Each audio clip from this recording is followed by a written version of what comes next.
Teraz by som poprosil o príhovor predsedu nášho združenia ľudia po ohrození pána Mariana Mišúra. Tak dobrý deň, vážení priatelia, ja vás teda vítam ešte raz. V prvom rade ďakujem všetkým tým, ktorí ste sa dnes prišli, pretože Slovensko potrebuje odvážnych ľudí a ten nejaký náš boj za lepšie a spravodlivejšie Slovensko tým, že budeme vypisovať za internetom alebo nadávať pri pive, určite nevyhráme.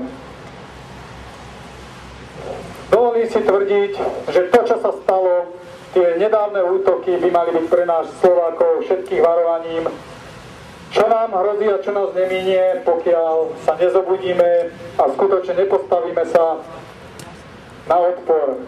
Na odpor ale nie len proti tým cigánskym asociálom, ale aj na odpor proti skorumpovaným politikom, ktorí od roku 89 ničia Slovensko, pretože práve tí môžu za súčasný stav.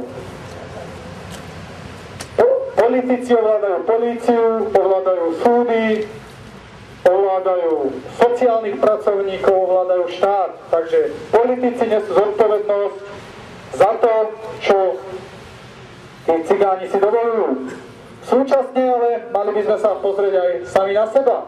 Kto tých politikov volí? Volíme ich my, takže sme rovnako zodpovední svojou ľahostajnosťou. To, čo už povedal Fero Bednár, je tu veľké riziko s ohľadom na demografický vývoj.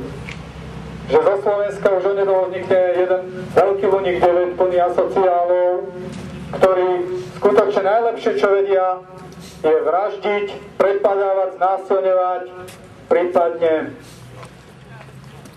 kradnúť zemiaky, železo alebo aj cudzích psov, niekedy aj zjedia. Na záver, ako som povedal, neseme zodpovednosť za svojou ľahostajnosťou, volíme politikov. Na túto akciu sme po vyhláseniach Roberta Fica a Pašku, aby občania volili tzv. Štandardné strany, sme sa rozhodli prizvať všetky neštandardné strany. Pozvali sme Kotlebu, pozvali sme SLS, pozvali sme 7 statočných. Jednoducho sme si povedali, táto akcia bude neštandardná, pozývame všetkých. Zatiaľ, čo viem, sú tu účastníci za SLS a 7 statočných, tak, ale ako som ešte v úvode povedal, táto akcia je nadstranická. Môže vystúpiť ktokoľvek. Pozvali sme dokonca aj pani ombudsmanku, ktorá odmietla sa zúčastniť.